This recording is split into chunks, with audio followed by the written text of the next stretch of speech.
Bienvenue à cette conférence annuelle qui traite de l'astrologie mondiale. L'astrologie mondiale est une spécialité de l'astrologie qui s'intéresse aux planètes qui vont lentement, c'est-à-dire qui dépassent la vie individuelle et qui concernent la collectivité et non pas les individus.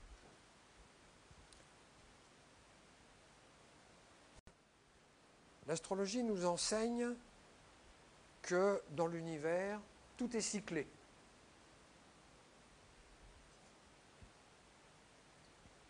Ne serait-ce que la lunaison, c'est le cycle de la Lune par rapport au Soleil, et historiquement, cette lunaison a contribué à réguler nos activités. Elle le continue d'ailleurs toujours, puisque le mois, étymologiquement, ça vient de mens, qui veut dire la lune, les menstrues. Donc, les calendriers des civilisations ont tous été fondés sur les cycles astronomiques. On s'en servait pour l'agriculture. Ça ne sert à rien de planter des salades en lune montante. Quand on plante des salades en lune montante, on a des graines. Elles montent. On n'a pas de feuilles. On n'a pas tardé très très vite à comprendre comment ça marchait. Il n'y a pas que les plantes qui sont sujets à cela, les marées, évidemment, sont sujets aussi, et tout ce qui est végétatif, c'est-à-dire la partie végétale de notre personne, est elle aussi intriquée avec le mouvement des planètes. Notre mental, lui, il échappe. Ce qui fait que notre mental est toujours décalé par rapport à la nature, voire contre la nature. Il suffit de regarder autour de nous pour voir comment ça fonctionne. Le mental s'est construit contre tout ce qui fait que les choses sont préétablies, ce qui fait que le mental est adepte de la liberté. Les civilisations lunaires sont adeptes de la destinée, les civilisations occidentales solaires sont adeptes de la liberté.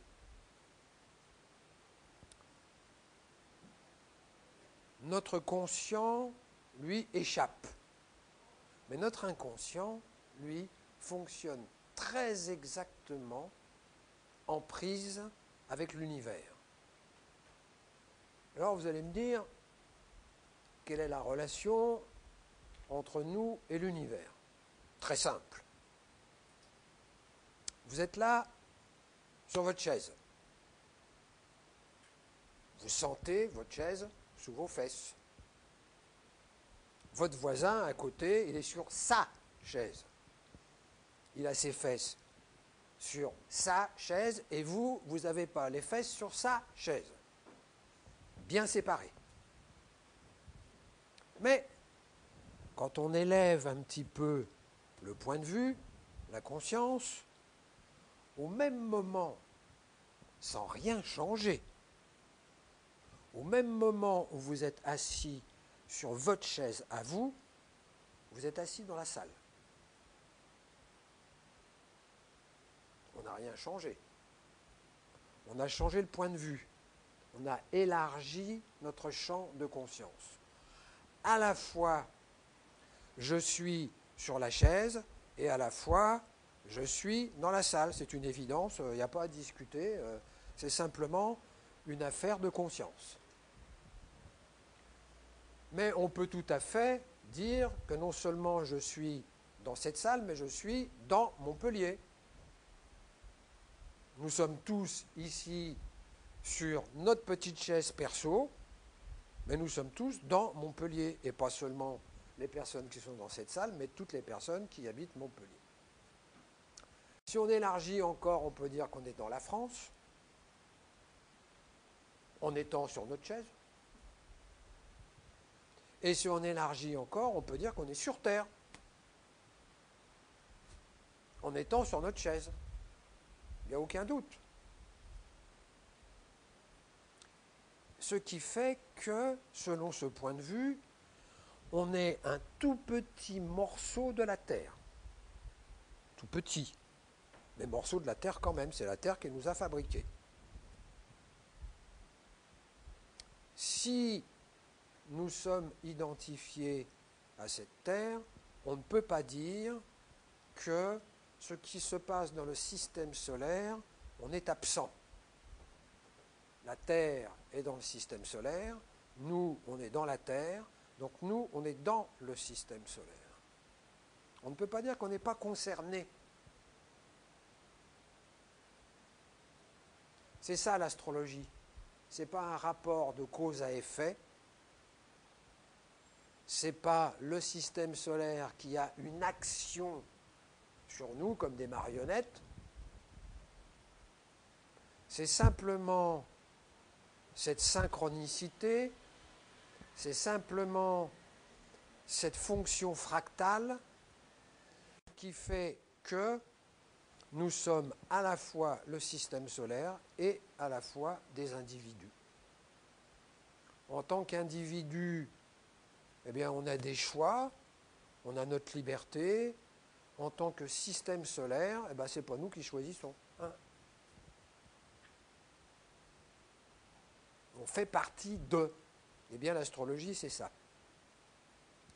C'est élever, c'est prendre de l'altitude par rapport à notre vie. Et en prenant de l'altitude, eh bien, du coup, notre horizon s'élargit. Quand notre horizon s'élargit, on aperçoit d'autres solutions que celles qui nous apparaissaient quand on était ras la terre. L'astrologie, ce n'est pas quelque chose qui impliquerait une destinée, c'est quelque chose qui nous met en connexion avec le reste de l'univers, qui fait que ma vie prend sens. Parce que je fais partie d'eux. Et si je fais partie d'eux, eh bien, j'ai une fonction, je sers à quelque chose dans l'univers. Toute la question, c'est de trouver quoi, évidemment. Parce que pour trouver ça, ça suppose de prendre de l'altitude. Sans ça, je tourne autour de mon nombril. Alors, l'astrologie mondiale s'intéresse aux civilisations. Et il en va des civilisations comme il en va des individus, à savoir, rien n'est joué d'avance. À savoir, il y a des cycles, il y a des choses qui se répètent, on va le voir, mais à chaque passage de cycle, rien n'est joué d'avance. C'est comme nous, dans notre vie, on a des choix à faire. Et en fonction des choix qu'on fait, il y a des conséquences, évidemment. Ce que nous dit l'astrologie, c'est que ces choix ne se font pas n'importe quand. Ces choix nous appartiennent. Le moment ne nous appartient pas. Il y a des moments où l'univers nous fait savoir qu'on est à côté de la plaque. Forcément, je tourne autour de mon nombril. Si je n'ai pas suffisamment d'altitude pour repérer des enjeux qui sont plus grands que ma personne, forcément, ça ne se passe pas bien dans ma vie. Après, je suis étonné que ça ne se passe pas bien. Pourquoi ça ne se passe pas bien dans ma vie? Parce que je dis non. Je dis non à ce qui est au profit de ce qui devrait être selon mon point de vue à moi perso. Le monde, il devrait être comme ça. Toi, tu devrais être comme ça. passe notre vie à ça. On reproche à l'autre que l'autre n'est pas comme il devrait être, alors que l'autre est infiniment différent, infiniment singulier. Mais ça, je ne veux pas le savoir. J'ai une idée de comment ma vie devrait être, de comment l'autre devrait être pour que ma vie soit comme elle devrait être, etc., etc., etc. Eh bien, il en va des civilisations exactement de la même manière. Les civilisations naissent, grandissent, s'épanouissent et meurent. Et à l'intérieur d'une civilisation, il y a une histoire, et une histoire qui est cyclée de la même manière. Et dans ces cycles, eh bien, il y a des moments où il y a des choix à faire pour mettre en œuvre des processus de transformation de la société et non pas des individus. On est avec le registre social, des structures sociales.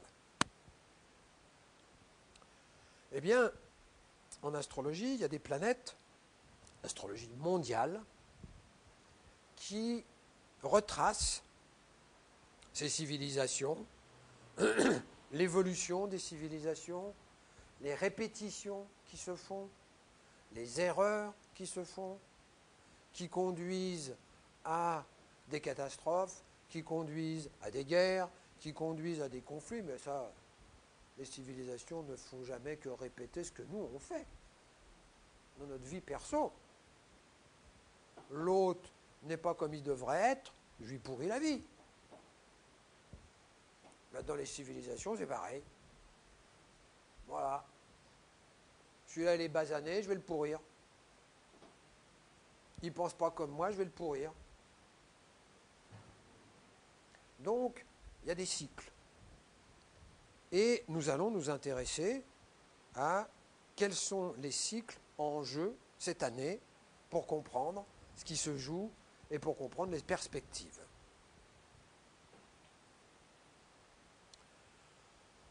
Pour resituer la mutation du monde, car nous sommes dans une vraie mutation du monde, pour resituer la mutation du monde dans laquelle nous sommes, il faut comprendre que relativement récemment, en 89-93, il y a eu la fin d'un très grand cycle de 3600 ans, 3700, et le redémarrage d'un nouveau cycle de 3700 ans. Ça n'arrive pas tous les ans, ça arrive tous les 3700 ans. Cette fin de cycle, c'est la fin du patriarcat, qui s'est instauré en moins 1700 avant Jésus-Christ, donc 3700 ans. Le patriarcat a débouché sur la conscience individuelle, qui n'existait pas auparavant. Il n'existait que le clan. L'individu n'avait aucune existence concevable, tout simplement parce qu'un individu ne survit pas dans la jungle. Un individu ne survit pas dans les glaciers du Paléolithique. Donc ce n'était même pas concevable. La notion évidente de liberté et de conscience individuelle de notre culture n'était même pas concevable à l'époque. Tout simplement parce que la conscience ordinaire qui est la nôtre n'avait la possibilité de se mettre en route que quand il faisait jour. Déjà, la moitié du temps, il n'y avait plus moyen de penser. On était dans le rêve.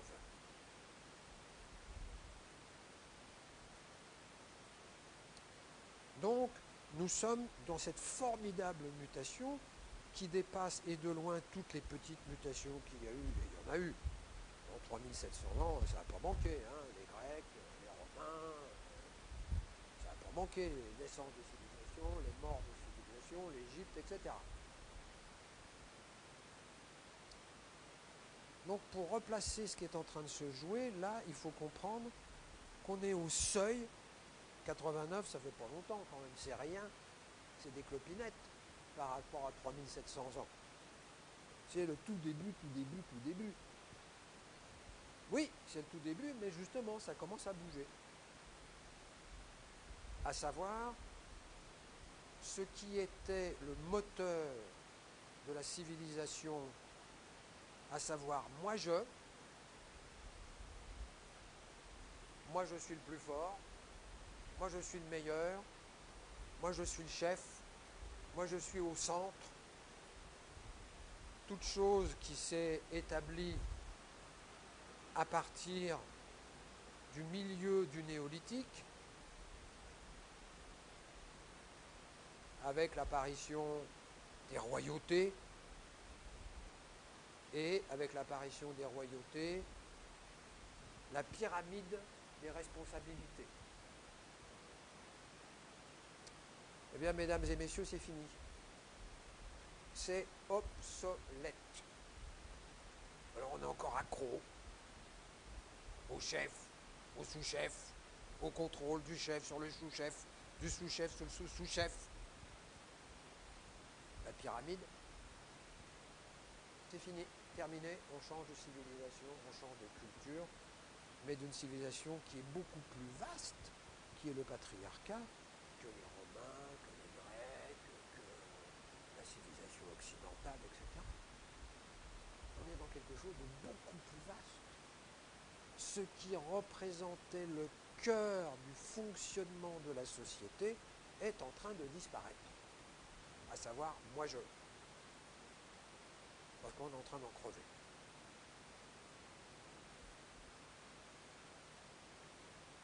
Et on passe tout doucement, mais ça va très vite, ça ne fait pas de bruit. On passe de la dernière création des Grecs, qui est la démocratie, qui est en train de disparaître, à un mode de fonctionnement inauguré par l'Europe,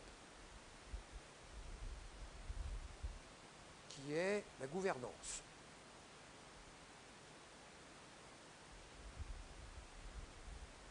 La gouvernance, c'est quoi? C'est être dirigé par des personnes qui n'ont pas été élues. C'est le cas de la Commission européenne. La Commission européenne, depuis 50 ans, édicte les lois de l'Europe. Ils n'ont pas été élus. Ils ont été nommés. Ce sont des spécialistes hyper pointus, hyper intelligents, hyper compétents, mais ils n'ont pas été élus. Alors on va retrouver ça dans les think tanks aux États-Unis, dans les officines qui notent les pays.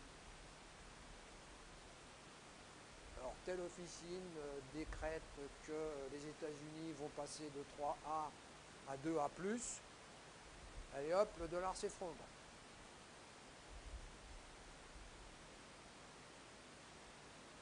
C'est-à-dire qu'on arrive dans un temps où ce sont des organisations civiles qui prennent le pouvoir.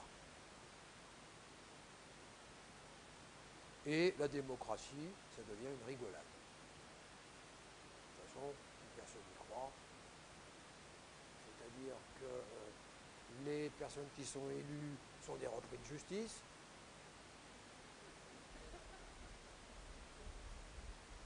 Bah oui. Il n'y a pas un problème, hein. Ce qui était inconcevable il y a 50 ans. C'était inconcevable. Bon, il y a toujours eu des magouilles par en dessous, sauf que les magouilles, elles ne sont plus par en dessous. Et à cet égard, on va en venir au premier cycle qui est concerné par le temps actuel et qui a à voir avec les Twin Towers.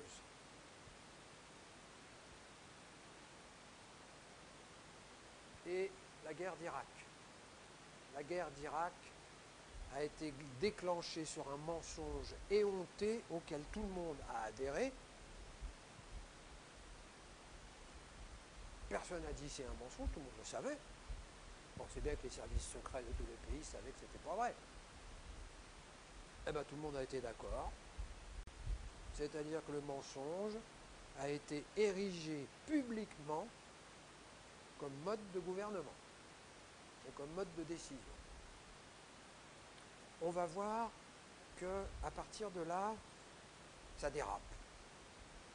Ou plus précisément, à partir de là, s'engraine la mutation de la société qui commence par surveiller les citoyens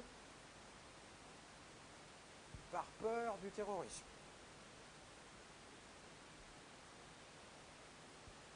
Ça a commencé aux États-Unis, avec les grandes oreilles.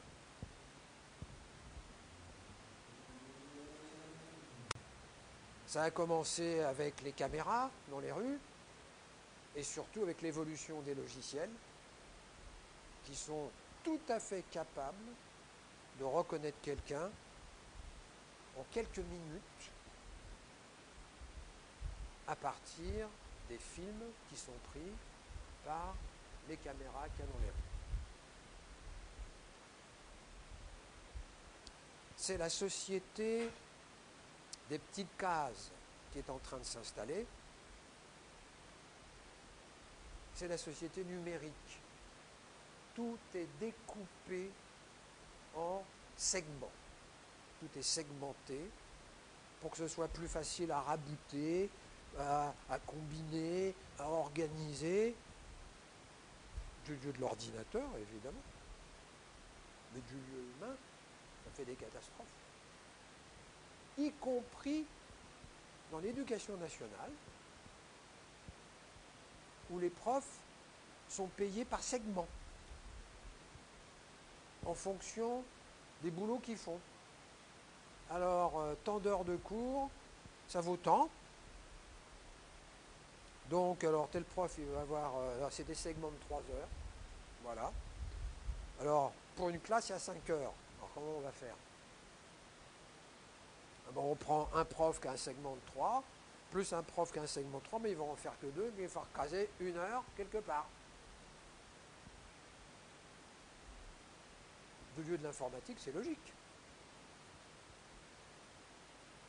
Du lieu de l'humanité, c'est une catastrophe. La société des petites cases, c'est après la révolution industrielle du 19e siècle, c'est la révolution numérique du 21e siècle. On y est. Et cette révolution numérique s'appelle en astrologie Pluton.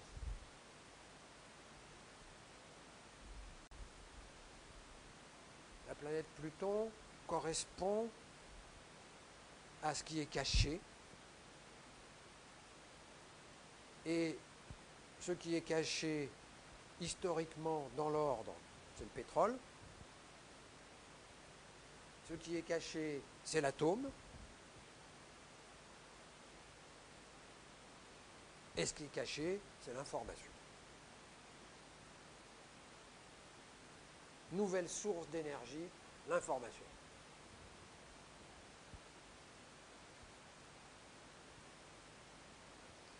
Il y a même des masters qui ont été créés dans les 2 dernières années qui s'appellent le Big Data.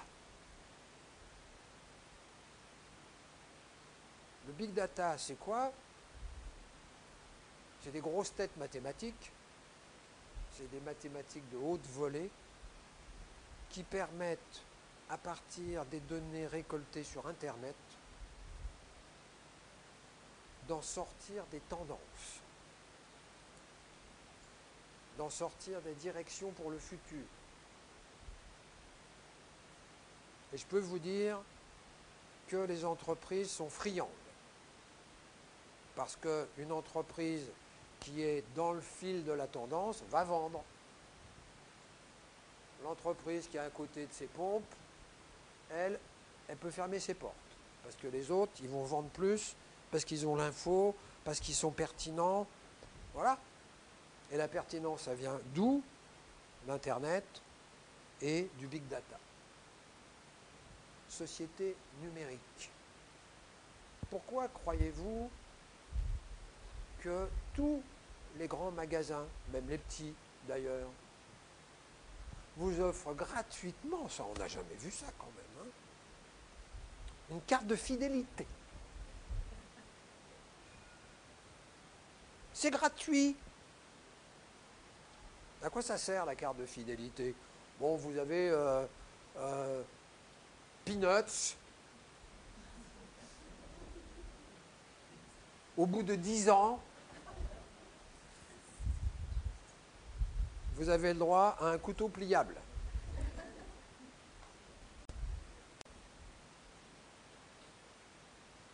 Mais ça sert à quoi? Quand vous signez, il y a un petit article qui dit que les informations recueillies sur vous peuvent être divulguées. Donc si vous achetez des yaourts de telle marque, tac, c'est enregistré. Vous avez signé le droit de l'enregistrer. Et donc, il y a des grosses entreprises informatiques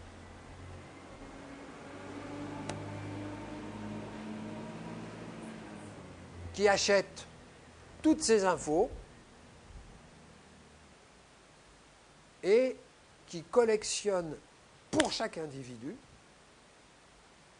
les infos, alors de qu'est-ce que vous avez pris comme médicament, de qu'est-ce que vous achetez, de comment vous vous habillez, de qu'est-ce qui vous intéresse, de qu'est-ce que vous êtes en train de regarder comme film. Parce que c'est stocké sur votre ordinateur, sur votre logiciel pour regarder Internet. Allez hop! Surtout si c'est étranger, parce qu'en France on n'a pas le droit, mais si c'est Google ou si c'est des entreprises étrangères, il n'y a pas de souci. Donc enregistrez.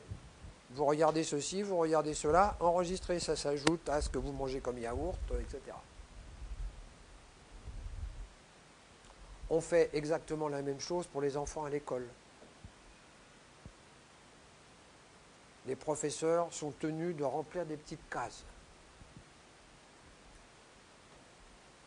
pour élaborer un profil qui va permettre, soi-disant, de déterminer le futur de l'élève. Société des petites cases. Pluton. Ça s'est mis en place dans le cycle de Saturne à Pluton.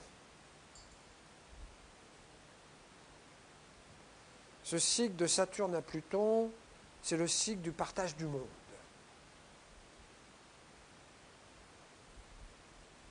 Qui s'est fait, il y a 2 cycles, à la fin de la guerre, la Deuxième Guerre mondiale, en 1949. De là a émergé tous les troubles politiques, tous les problèmes de civilisation, que ce soit l'Inde, avec le Pakistan, que ce soit Israël, 1949, pareil, que ce soit l'Irak. Tout cela a fait des déplacements de population, a fait des territoires qui n'ont aucune réalité humaine, puisque ça s'est divisé à la règle, sur des cartes, et les grandes puissances se sont partagées le monde, avec comme objectif, bien évidemment, le pétrole. Puisque à l'époque, c'était le pouvoir. Le pétrole, c'est en train de prendre l'eau.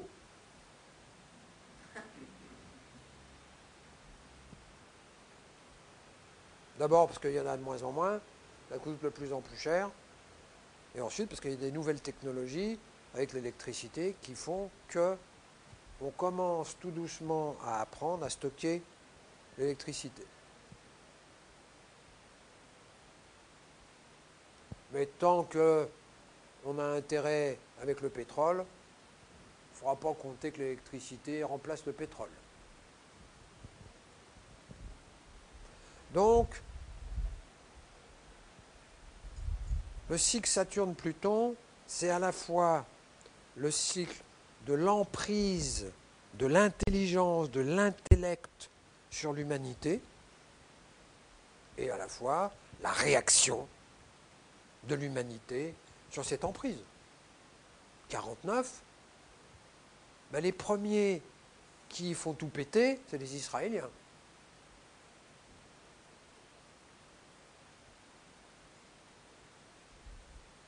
Pour virer les Anglais. Alors ensuite, il y a les Palestiniens, ensuite il y a l'Irak, ensuite... tout ça, c'est la même chose. C'est-à-dire des populations qui n'arrivent plus à vivre les uns avec les autres parce qu'il y a une emprise qui décide pour elles. Et qui décide pour elles dans l'ombre. Ça se décide dans les officines. Ça se décide dans des assemblées de spécialistes avec des ordinateurs hyper pointus, hyper compétents pour garder le pouvoir, pour décider à la place des autres. Les populations qui sont dans des environnements culturels et sociaux où on décide à leur place, génèrent des terroristes. C'est nous qui générons les terroristes. C'est une réaction, le terrorisme, à l'emprise du mental sur le vivant. Et cette emprise du mental sur le vivant génère un terrorisme pour les individus. Quand on réduit à l'échelle individuelle, ça s'appelle le cancer. Le cancer est un processus terroriste.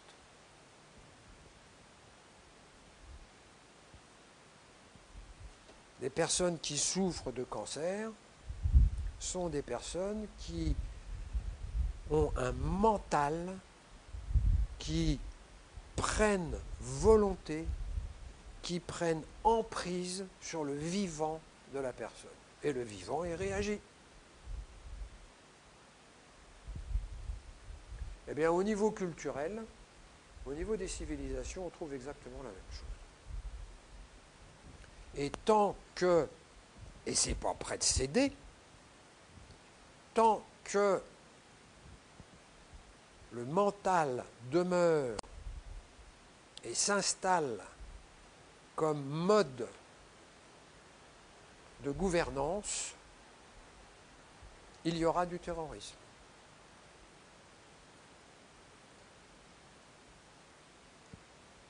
On n'a pas réussi à éradiquer le terrorisme,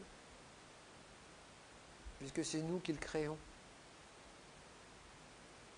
Exemple. Lors des attentats à New York,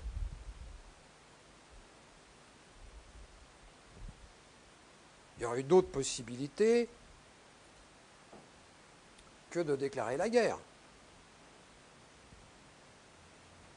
Il y aurait eu les possibilités de donner de l'argent, parce qu'il y aurait eu de l'argent dépensé, des centaines de millions, voire des milliards de dollars en armes. En armes, les dépenses de l'armée, l'entretien des soldats. Si cet argent-là avait été dépensé pour faire des hôpitaux, pour faire des écoles, dans les pays dont il est question, ben, il n'y aurait plus de terrorisme.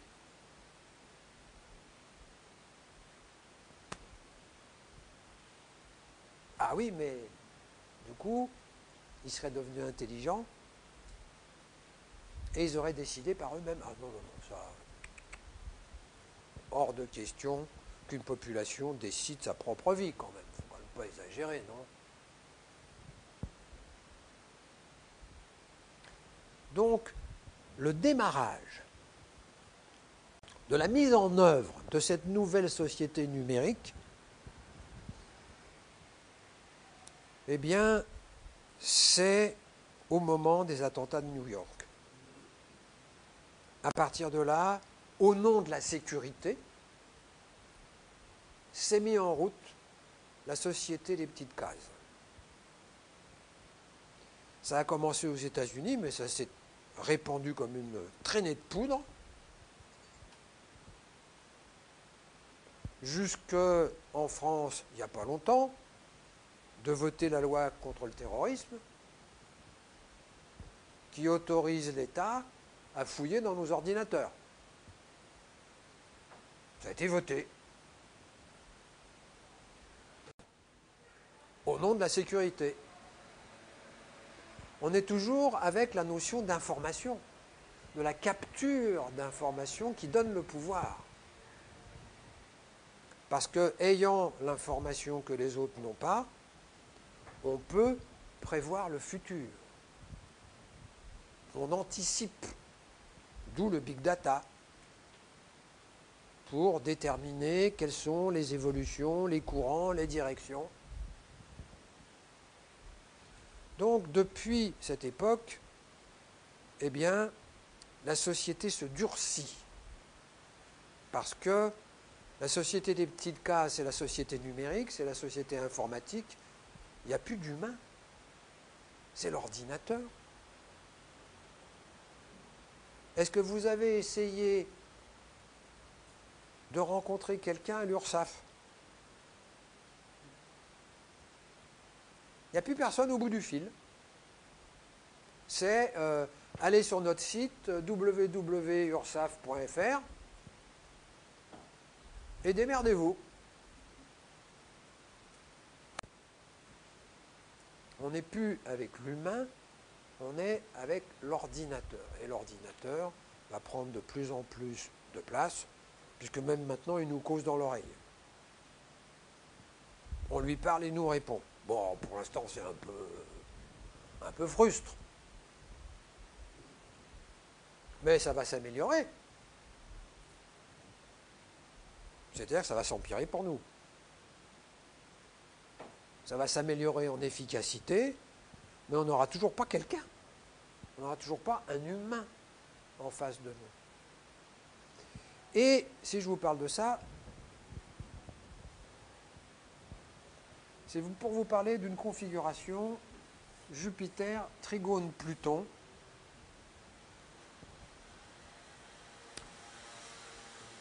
qui a lieu en octobre.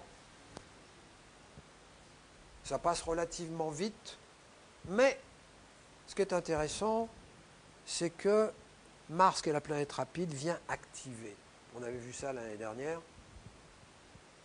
Quand il y a deux planètes qui sont mises en résonance, comme c'est le cas ici, et bien quand il y a une troisième qui vient s'ajouter, et là Mars bouge très rapidement, c'est un facteur de déclencheur. Jupiter, Trigone, Pluton. Pluton, on l'a vu, c'est la société des petites cases. C'est aussi tout ce qui est occulte, toutes les officines, toutes les décisions qui sont prises par en dessous. Et Jupiter, c'est l'expansion. C'est l'argent au niveau mondial.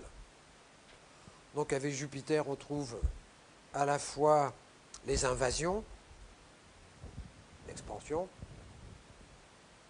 mais on trouve aussi tout ce qui est lié à l'argent, au niveau de réussite financière. Et donc, lorsque Jupiter rencontre, c'est le cas, Pluton, qu'est-ce qui rentre en expansion? C'est Pluton. La société des petites cases.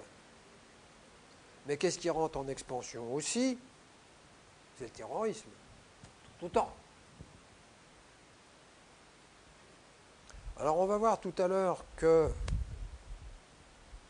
Daesh, l'État islamique, est directement lié à Pluton.